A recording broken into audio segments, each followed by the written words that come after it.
Rosemary, we can start off. Okay, okay. So, good evening, all. Welcome to the 50th edition of NFJS webinar.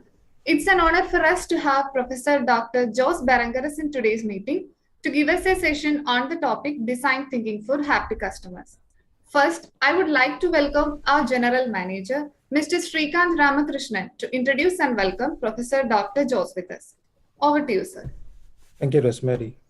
Good evening, all of you. Today, we have our 58th NFJS. We have all NFJS, which is bringing all new thoughts and path-breaking ideas, and also giving innovative insights. Today also, it will not be different because we have with us Professor Dr. Jos Berengueres.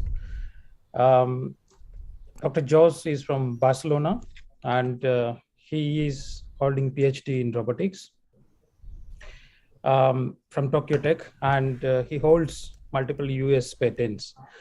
Since 2011, he is with the UAE University, where he has authored several books on design thinking and also on data visualization. He also a novel sailor and a former entrepreneur. He combines his love for teaching with mentoring and consulting data science and design thinking. Maybe I would like to add, maybe he's also a Kaggle master and an angel investor. Welcome, Professor Dr. Jos, to our 58th NFJ session. Over to you, sir. Thank you, Srikanth, and very nice to meet you all. Lulu people, how are you doing? Okay, can you hear me well? Yes, and can you see the screen? Yes, sir, we can hear you. Can you see the screen? Clear. So today we will use, if you point with your mobile and you open the QR code with the camera, you will see a interface. I will be asking questions here, so you can answer and participate in the discussion through the questions. Wonderful, excellent. So let's go. I'm gonna make some space in my screen. Give me a second. Voila. Okay, great, excellent. Right. So first of all, I would like to ask you, where are you from? And if you look on your phone, you'll have a place to put the pin. Yes. So for those of you that didn't get it yet, if you go to menti.com and you put this code here, 9422174, or you point to this QR code, you will be able to participate. So we make this more interactive. You got it? Yes? 942. Wonderful. Menti.com 9422174. That's the code. Okay, wonderful. So my first question is, where are you from? I'm very curious to know where you are now, or where are you from? As you can see, I am from Barcelona. I studied in Japan. I studied a PhD in robotics, and after that, I was an entrepreneur. I almost invented Instagram in Barcelona in 2008, but I didn't. And the reason I didn't, it was because I didn't know design thinking or agile or user-centered design, and that's a shame. So today we'll try to solve that,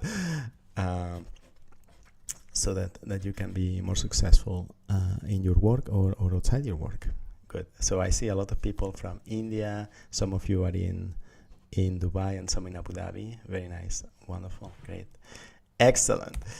So the next question is, what is your job role?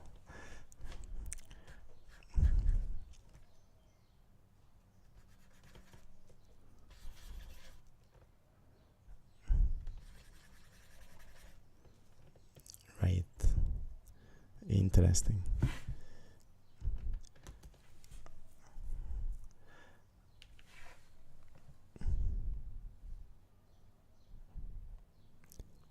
I am here it is.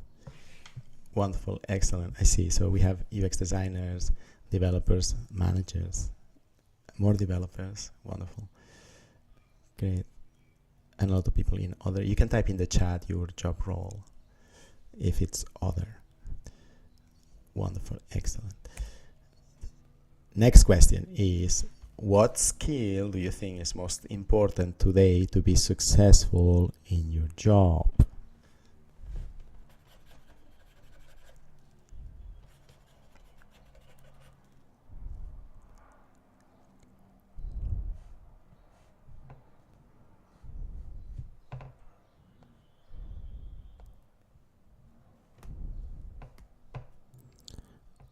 There's a lot, and if you scroll, I see. Interesting. Oh, I see design thinking is popular. That's that's. This is just a survey. It's not about who's right or wrong. So just put whatever comes to mind. Okay, interesting. Wonderful.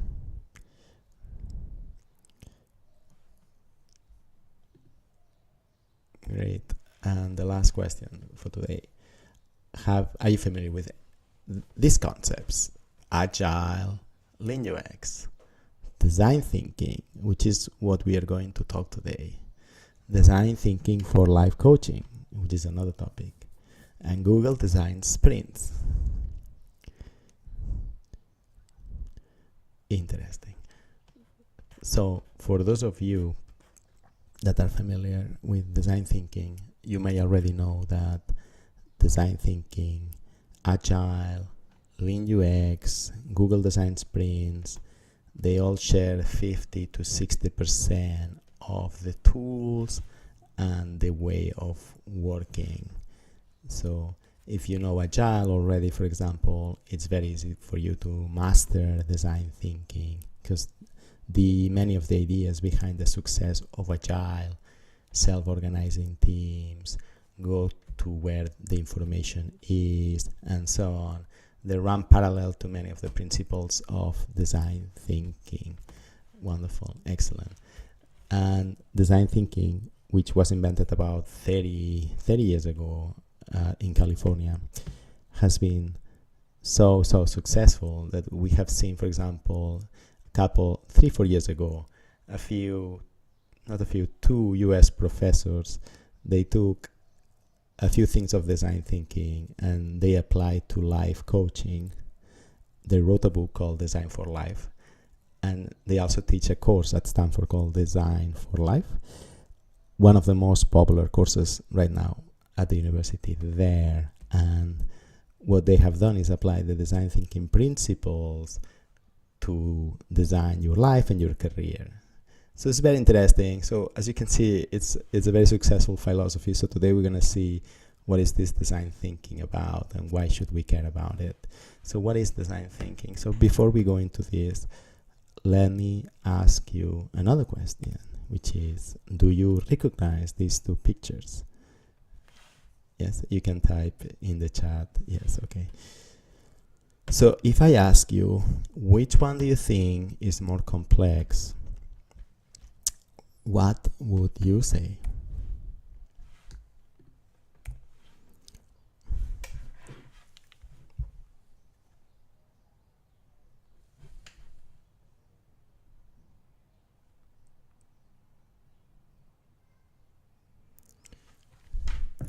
Interesting.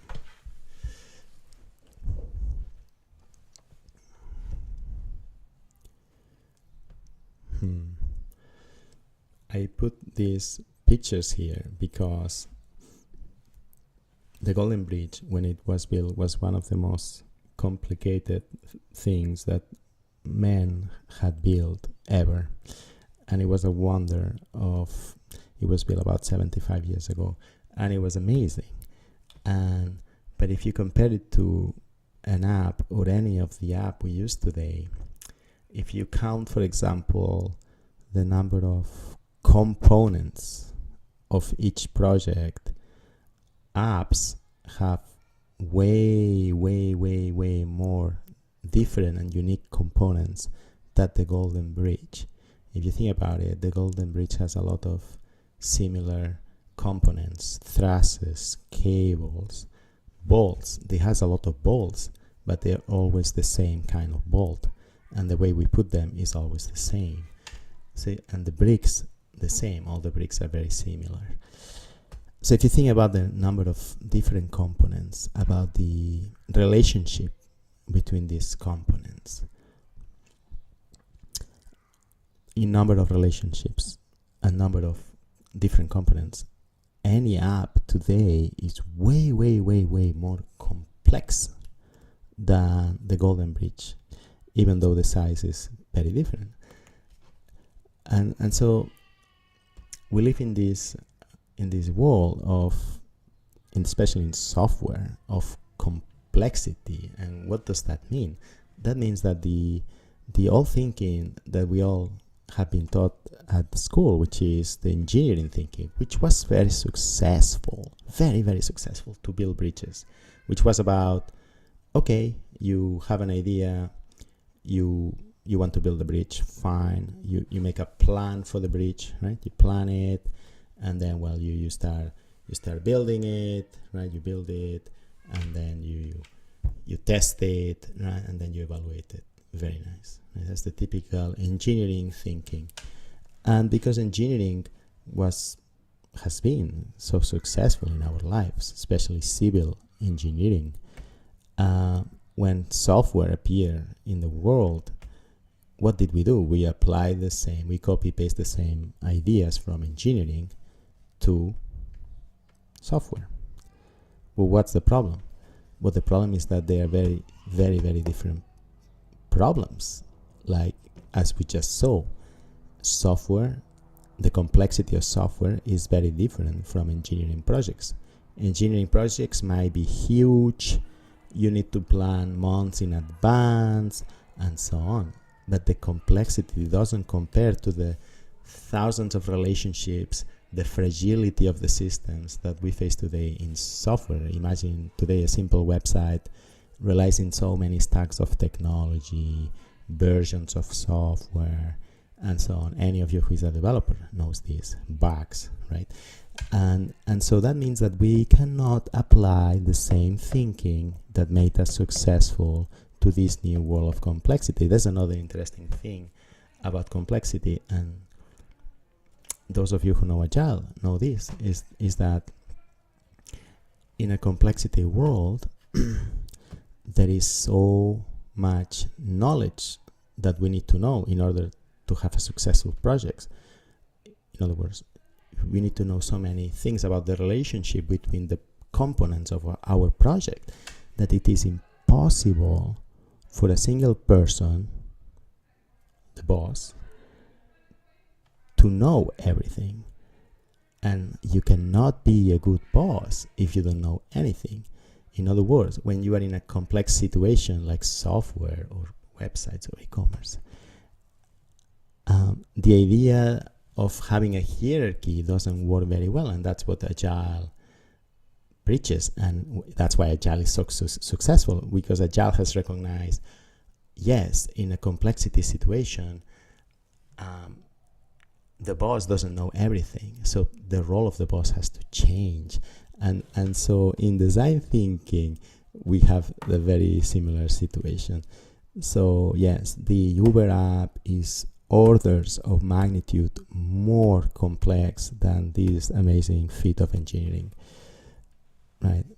So this is about what we talk about when we talk about complexity. And so what is design thinking? Well, design thinking had been around for a while at Stanford, and it was only until 1975, 76, 77 that a graduate from Stanford, this is David Kelly, one of the founders of IDEO.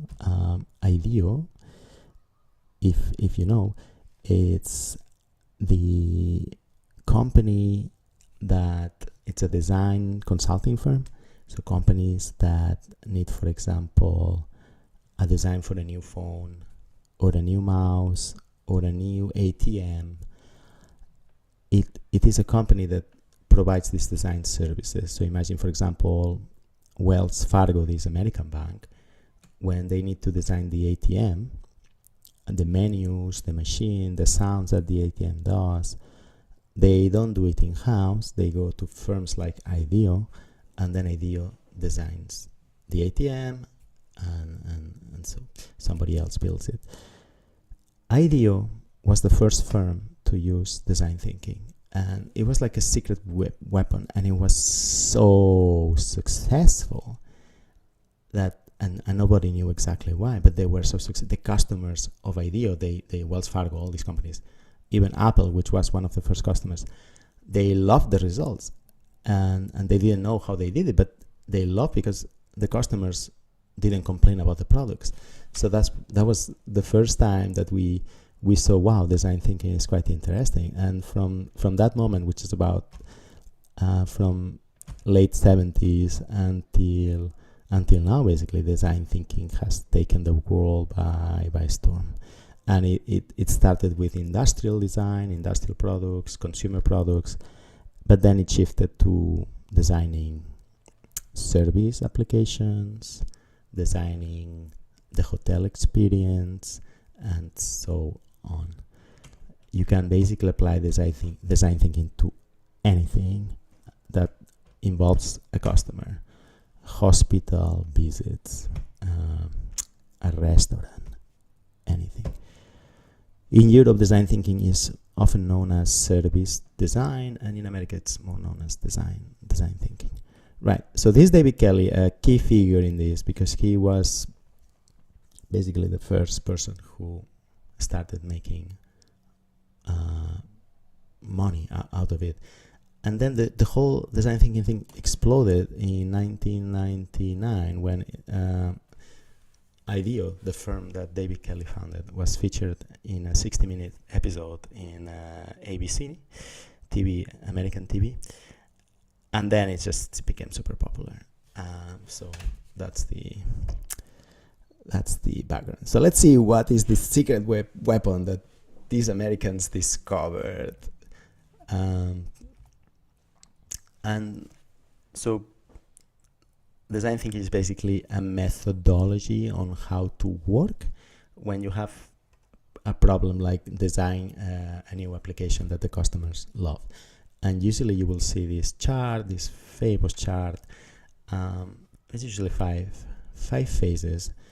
So remember, it doesn't tell you how to design something. It tells you how you should organize your team so that your design is successful. So it's not about design principles, which many people think, oh, design thinking is about how to design things. It's not about how you design the thing. It's about how you should work together as a team. And so there's five phases that it's recommended when you want to use this method of working to tackle a design problem. Like, for example, designing an app. And the first phase is what we call emphasize with the customer. And this means that you usually would gather a team of 5-6 people in your company. You would try to have women and men. You would try to have a person from sales, an engineer, a UX designer, a DevOps or an operations person, and a manager in the team. And you would try to select people that are good at working in group. Many times happens that just one toxic person in the team will destroy the whole thing. So it's very difficult to find first diverse people and then people that are good at working in a team. So diversity is key, and once you have this team and they learn about the problem, for example, design a new app, the empathize phase, they're supposed to go to meet potential users of this service and interview, learn what they are doing, their motivations of the potential customers, and so on. And that means for example, shadowing. What's that? That means, for example, following the customer for a whole day through his life, shadowing and taking pictures and really learning about it. Interviews are fine, but interviews never tell you the truth. There was this famous case of a ready-made food company that hired IDEO to design a new product. So IDEO sent one person to shadow a random American family. During the interview, the mom of the household, she was asked, so do you cook often at home? And the mom said, yes, of course I cook at home. Yes. And so the shadow person followed this mom for one day. And so when the mom came back from work, she started cooking something in the kitchen. This was around 6 o'clock. Then at 6:30, the kids came back from school. They opened the door, they smelled the kitchen, and the kids said surprisingly, "Mom, you cooked." And this is an example of why you cannot ask the customers about their lives, because they sometimes they're not even conscious of how their lives are. And that's why it's very important to go and get this information firsthand whenever you can.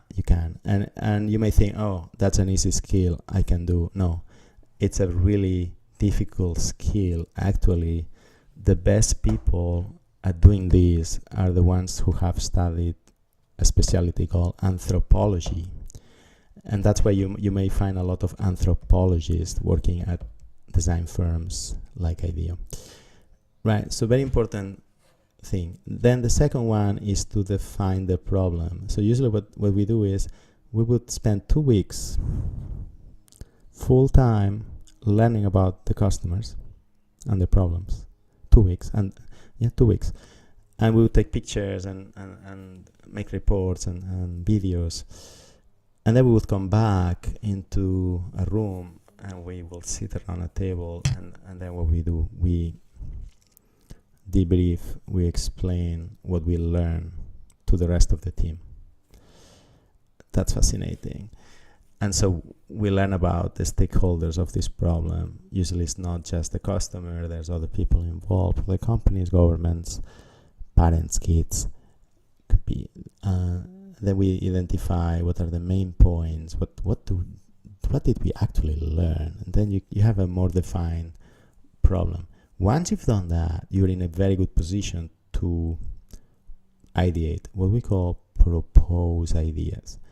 The number one mistake, silly thing to do is to propose ideas without having studied the customer. Once you've done that, it's a good time to brainstorm, and there are a series of techniques to maximize the creative IQ of the team. And so this involve brainstorming, silent brainstorming, and things that design thinking borrows from improvisation theater, like yes and thinking and so on. Right.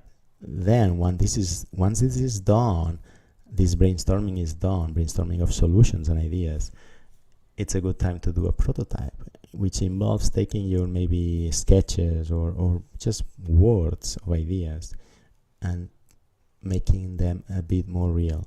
For example, in the case of an app, we could be talking about a Figma prototype. In the case of a restaurant, my students usually do a mock-up of the restaurant and the layout, like a physical mock-up that you can see, and so on. Prototypes could involve also role-playing. So if it's an app, you could role-play as in a theater how the people would use this app. And finally is a test. And this becomes a loop. These 5 steps, which don't tell you how to design, and they tell you how to work as a group, is what design thinking is about. The difficult thing about doing this well is finding the right people that can work together. Yes? And so, question for you, which one of the 5 phases do you feel it's the hardest to do?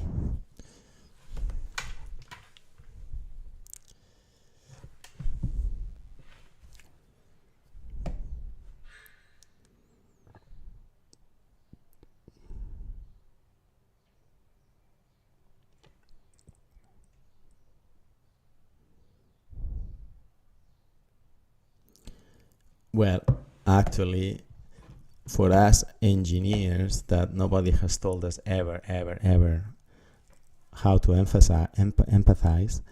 Empathize is the most difficult one. It's the most difficult because, as I told you, it's a skill. It's not easy. It requires practice. And you may think, oh, I can empathize with the customer. No, it is a research skill. This is how to learn about the customer, how to shadow someone, how to interview someone. These are professional skills, and they are highly paid in design thinking companies, right? Once you've done that, you can the quality of all the other steps depend on this blue component called emphasize. Yes, wonderful, great. Right. So how does design thinking look like? Like, okay, Jose, stop talking and just show us, right? Show me, don't tell me, right? So here you have a picture from Dartmouth School of Engineering that Karen was very kind to lend us. So this is how it looks like. And this is a question. Yes, very good. So can you point to the most critical part of this scene? You see here 4 students. You see a book, a table, pencils. You see a whiteboard with post-its. Which area of this photo, which object do you think is the most important for the design thinking workshop?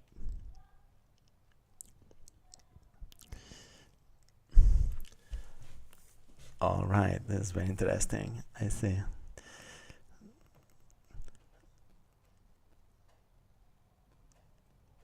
Right. Good.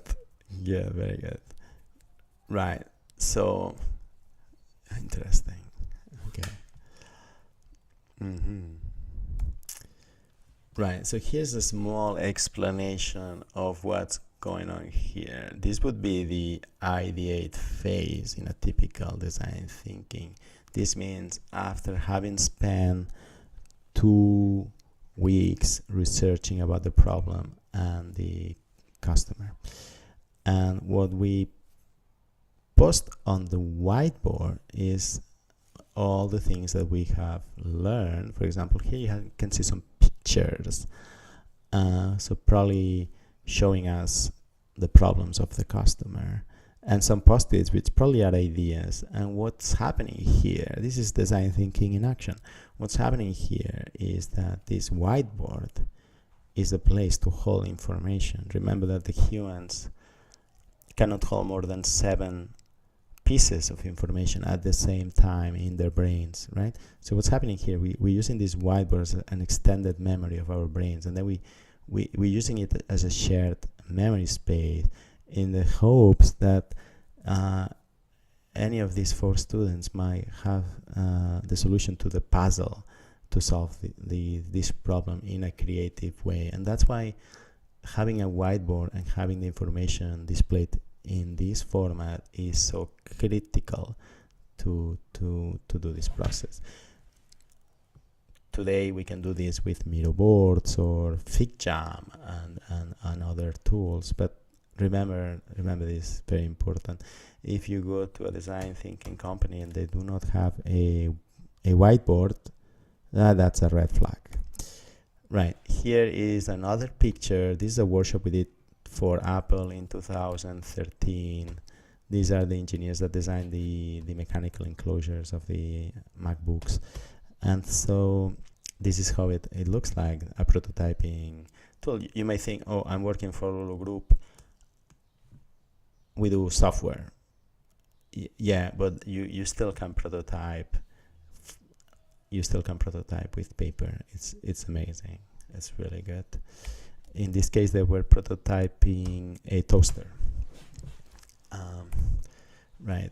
This is a picture of the design school. So this is the director of the design school. So as you can see, high ceilings to inspire your brain, your thinking, and lots of post-its, which, as I said, it's very important. The Stanford Design School, which is sponsored by Hasso Plattner, which is the founder, one of the founders of SAP, is the leading place for design thinking, and its sister institute in Berlin, the Hasso Plattner Institute, is the other one in Europe. Most of these two places have educated most of the design thinking practitioners in the world today. Yes. Right. And design school has created a lot of, you can see here on the top right, lots of materials, videos, and workshops, and they offer them for free to the world that you can use. In my courses, I use them quite extensively. Wonderful, great. Right, this is another picture. These slides are from sorry, it's a fly, from a book. Our book that we use is a textbook. And what's interesting about this slide is the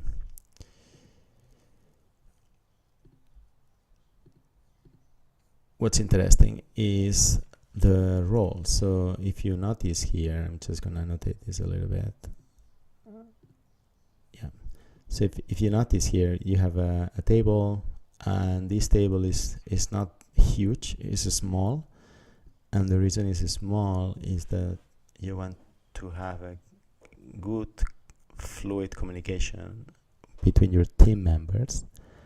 And that means, like, can you have fluid communication if the table is very big and you cannot hear the other person in the room? No, you can't.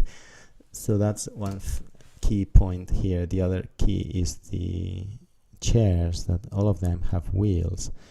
And then you have what we call, very important thing, we call roles. So you have three main roles. You have this guy, who is Peter Skillman, the inventor of the spaghetti workshop. And this role is called the facilitator. So this is the guy in charge of managing the phases in the design thinking process. His job is not to give ideas, his job is just to manage. You could think of him as the agile coach or the scrum master. Then you have this guy here. This guy doesn't talk, doesn't say anything. He's just watching. So what's his job?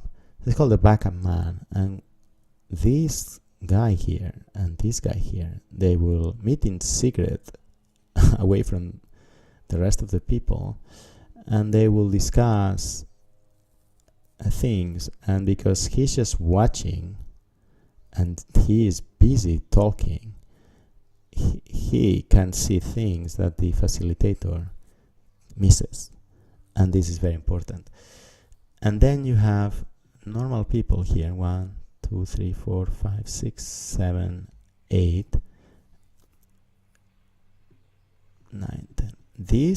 Each one of them, for example, this is a biochemistry PhD, this is an anthropology major, engineer, each one is different background. Fascinating. Yes? Right, good. So roles are very important in this process as well. I will clear the pictures, and I want to finish with a really hilarious video that I think explains how design thinking sometimes can create value. Are you ready? It's 1 minute long. Let's see. It starts at 23. And I will put the caption just in case. All right, let's go.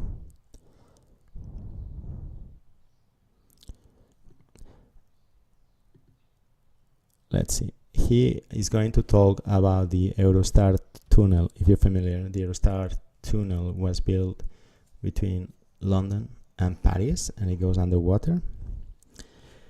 And it was very expensive to build, but we did it. It was very expensive. And then after it was built, they did some improvements so that the train could go faster. Okay, very well. So let's see how this person, Rory Sutherland, has applied design thinking, or would apply design thinking, to improve the happiness of the customers of the Aerostar or the Eurotunnel. Let's see what he has to say.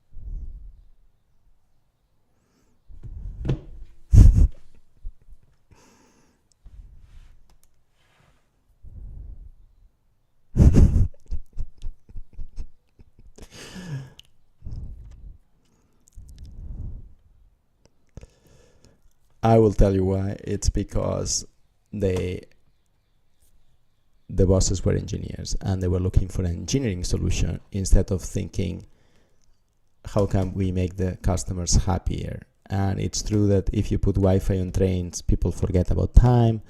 And if you say his second option, they will also not only be happy, but super happy. And this is all what I have to say about design thinking. I have one more slide, which is, right, so all these slides are from this book, which we wrote. It's the textbook we use at the university, and it's a free iBook, and you can just Google it on the iBook store, and you will find it. You will find it there, yes. Right, and now questions. Oh, you cannot hear? You cannot hear me? Yes. We can hear you. The video wasn't audible. That's what. What about now? Can you hear me? Yes, Yes, we can. We can hear you. So I was saying that all these slides, I took them from this book we made, and it's free in the iBook, Apple iBook store. It's an interactive book with videos inside. And so, oh, you could not hear the audio of the video. This is terrible. So sorry. Okay, so I will explain you what he said. He said that a lot of money was spent on improving the speed of this tunnel, the train in the tunnel. A lot of money. And that they improve what the travel time was reduced 20 minutes. Okay? Very well. But he said that if you had spent 0.01% of the money in putting Wi-Fi in the train, people would have been happier.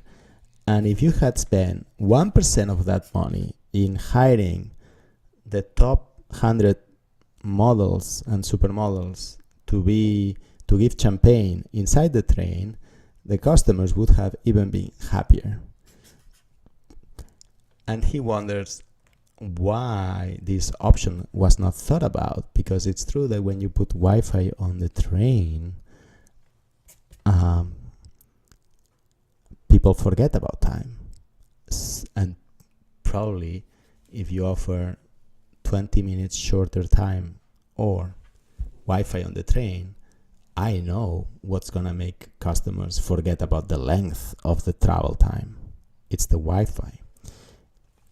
So that's a very interesting opinion. And he asked why the engineers in charge of this project, they didn't think about it.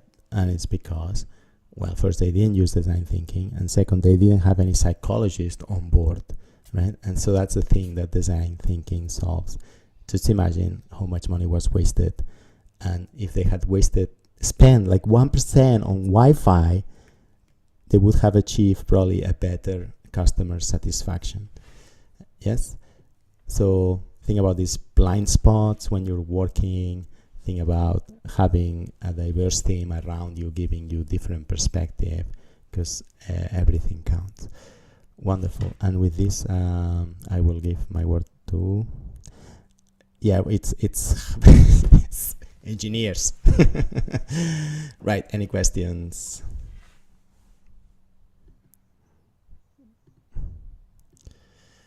Wonderful.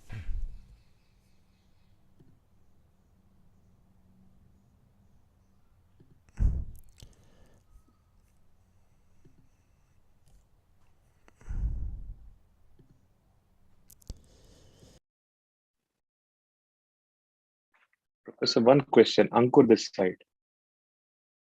Yes, please. Professor, how would you differentiate between first principle thinking and design thinking? First principle thinking also talks about kind of solving problems.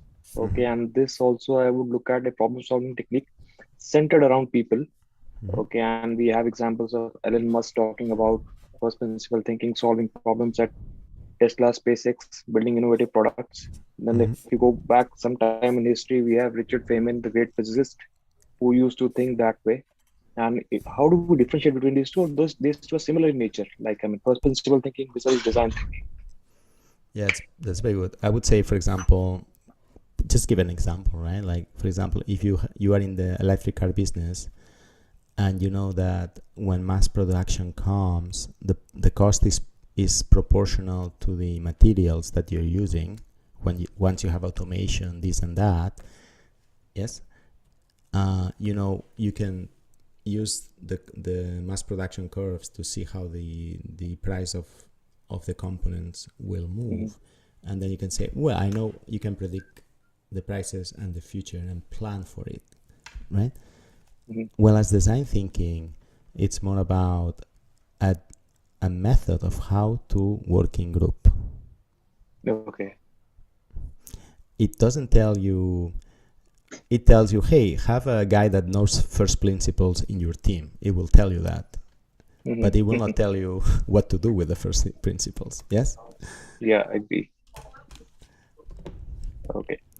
And Professor, it's similar analogy, that example that you gave in terms of putting Wi-Fi. I mean, we have mirrors in elevators, wherein people get busy looking at themselves rather than being worried about the speed of the elevator in case it's a taller building. So you focus on other aspects rather than increasing the speed of the elevator, which would require some level of engineering. They put mirrors in the elevator so that people get distracted. You're not focused on the problem, and just time goes by. Absolutely. But think about how much money these Aerostar people wasted. It's unbelievable. Yes. Because they were not thinking about, they were thinking in a box, of engineering box, which we are all guilty, because, I mean, you cannot know everything as an engineer, and they don't teach these things to engineers. But that's the thing. Like, there's a lot of value to be unlocked when you look a bit around 360. Much cheaper price point.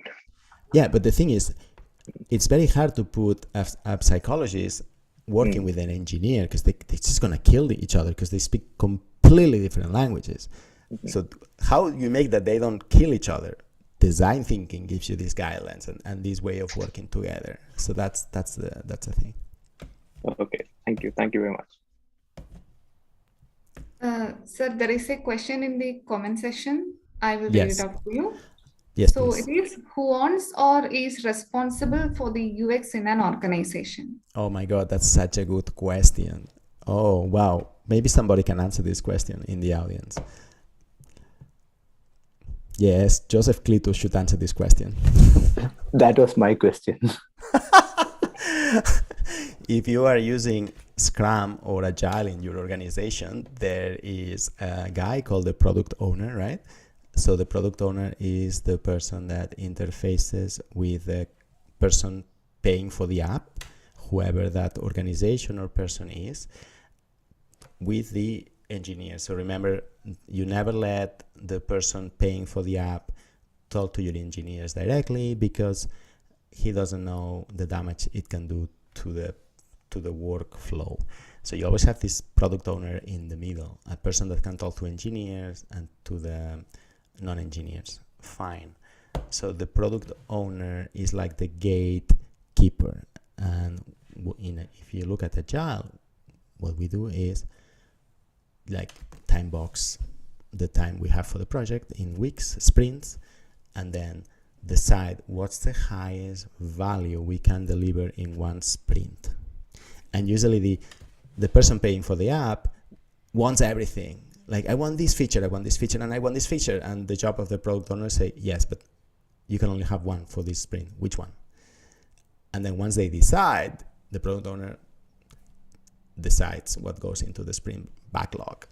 So I would say it's not about who is owning, it's like who is the gatekeeper. And of course in Agile, as you know, there's this sprint planning meeting where the developers, the product owner, and the Scrum Master, they gather and they have a meeting. Okay, what do we do? And the product owner is the voice of this customer or business analyst. Yeah. Great. Professor, one more question is, how do you test when you reach a scale, a product is already reached a scale, but you see the environment is changing, customers are changing. Maybe we want to introduce new features which is drastically different from what we have been traditionally offering. How do you test it at a scale? That's a very interesting question. How to evolve the product. And the interesting thing is, for example, there's a very interesting case about this, is the Meetup application for meetups. The Meetup application has been stuck in their design forever. And the reason it's stuck is not that they don't know how to change, is that they have a big user base that is used to the old design, which is horrible and terrible, but it works. And they cannot change it because they have so many customers used to the old one. And that's the drama of this, how to do these changes. I think if you look at Facebook, how they have evolved the Facebook application, they have done a great job. But you have also seen user revolts with, for example, Snapchat, when they change a little bit the interface, or even Instagram, yes? So this is a very delicate process that I don't have any good advice for you. Thank you. So we have, yeah. Okay. So we have another question by Gijo Joseph. So the question is, after the ideations, once we define the problem, can we be able to define the ROI too? What are the possible ways to calculate the ROI? Very interesting. I have no idea at all, where there is a flavor of design thinking called Lean UX, where we call the prototypes MVPs, minimum viable products, which means try to build the cheapest prototype you can build so that you get feedback, real feedback from the market. A famous case is when Dropbox started. When Dropbox started, they didn't start building Dropbox right out from the beginning. What they did was they make a Photoshop video where somebody was seen using Dropbox as if it was working, but it was not working. It was all fake. It was Photoshop. And then they showed this video on a website called Hacker News, and they said, who wants to try this software? If you want to try it, send us an email. And I think they got like 4,000 emails in a couple of hours. That's a very good MVP, minimum viable product, that gives you an idea of how much market demand or market fit there is for your product without having to build it or spend a lot of time or money prototyping it.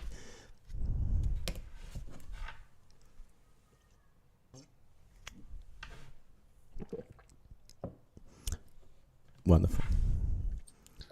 Professor, sorry, I've been asking a lot of questions. So how do you make traditional organizations understand the value of UX?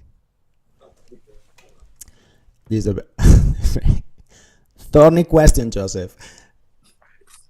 The problem is not understanding the value. The problem is status quo.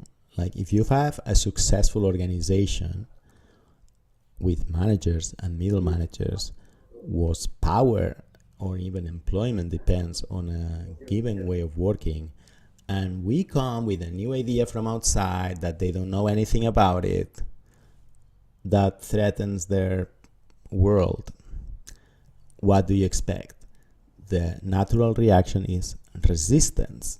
And that's normal and good, because if there was no resistance to change in organizations, any silly change could come and change the organization that is working well into a bad organization.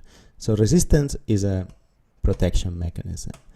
The problem comes when you need to change, or the problem comes when you have a lot of employees that don't want to change or they cannot change. So what do you do with them? And that is a very difficult problem. There's a lot of theories, management theories, case studies on how to solve it. One of my favorite is the small win theory. And the idea behind it is that you don't start with a big change in the organization. You start with a small project change that is so small that nobody will oppose it. And then from there, you start having bigger and bigger changes. It's called a small win theory. I hope that helps. Yeah, perfect. Thank you. That helps. Wonderful. Any other questions?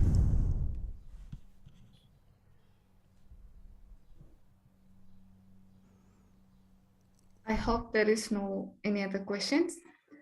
Thank you so much for the session, sir. It was truly a wonderful learning experience for all of us. So now I welcome Shamma S. Al-Saidi from Alain University to share her experience with Professor Dr. Jos. Over to you, Shamma. Good evening. Hello, everyone. Hello, hello. It's been a while since the last course I took with you. Yes, Shamma, welcome. How are you doing? I'm doing great, alhamdulillah. So yeah, I want to talk a little about my experience with Dr. Jose and how his courses affected me in a better way, in which it's enlightened me to become, let's say, to think differently. Things that we learn in university usually does not help us, honestly, in our work later.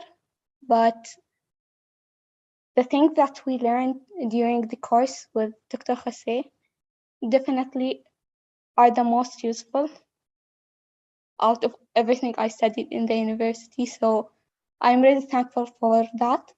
And I think a lot of topics that you spoke about before are the ones that are currently, let's say, the one that everyone would ask me about. So I'm thankful for that because I'm able to keep up.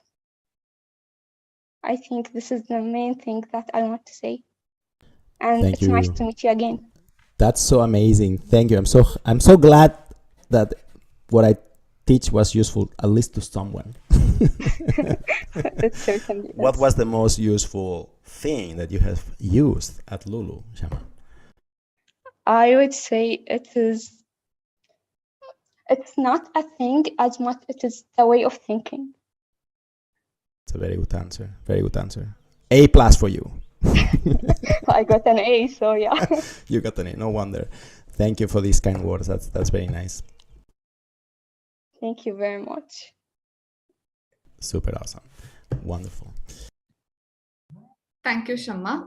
Sir, we have one more question by Anupam Jaydeep. So the question is, are there any limitations or problems that could arise due to design thinking? There are many. Number one, the typical we just mentioned before, is that people think that design thinking, that you can do a brainstorming and that it will be fantastic. Wrong.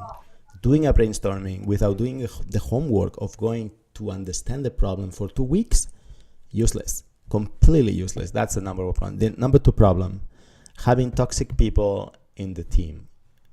There's people that talk a lot and kill other people's ideas. It's the job of the facilitator to shut down these people or to select the people who will go in the team. Yes? These two are the main problems with design thinking. Yeah. Thank you, sir. Now I welcome my colleague, Mr. Satish Kumar, to deliver the vote of thanks. Over to you, Satish.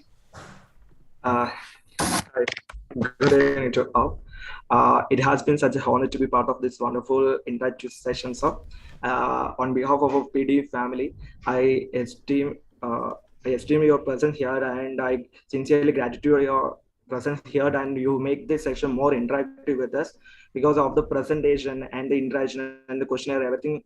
It will be very good and it will be very interactive us, and because you use me as well and use our colleagues as well on the section.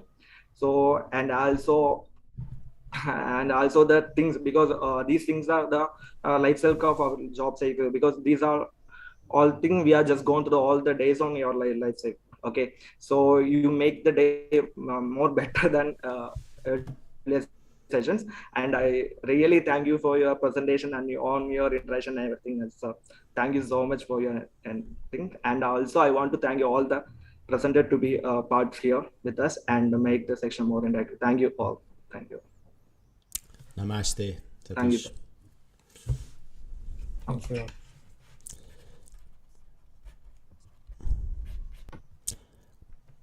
Thank you, Satish. So we came to the end of today's session. Thank you all for joining. Srikant sir, do you have anything to share with us? Oh, thank you, Rosemary. And we have some wonderful questions. And of course, as I was at the beginning, I was mentioning about these NFJS is always giving a new thought or some new ideas would be adding to our kitty in always in all sessions, new ways of working. This is also one of those such sessions where we got a lot of insights and ideas about design thinking. And I've just noted down only one area is like you would be more the empathy. You should be empathized towards your consumer, the customer, the consumer, the end consumer who understand the pain, the exact pain, what he really feels, and then the solution what he or she is looking for, or the community is looking for. If we empathize and if we understand, that would be the first step, the positive steps towards solving any of those problems, and that will give a lot of energy, positive energy and direction to set. So thank you, sir. Thank you very much. And it's close to our business. It's close to anybody in the world, not only in the business and personal life also. It adds value if you think positively, and if you look into the other side who are looking for you to participate and give us some positive outcome from anybody in that matter. Thank you very much. Thank you.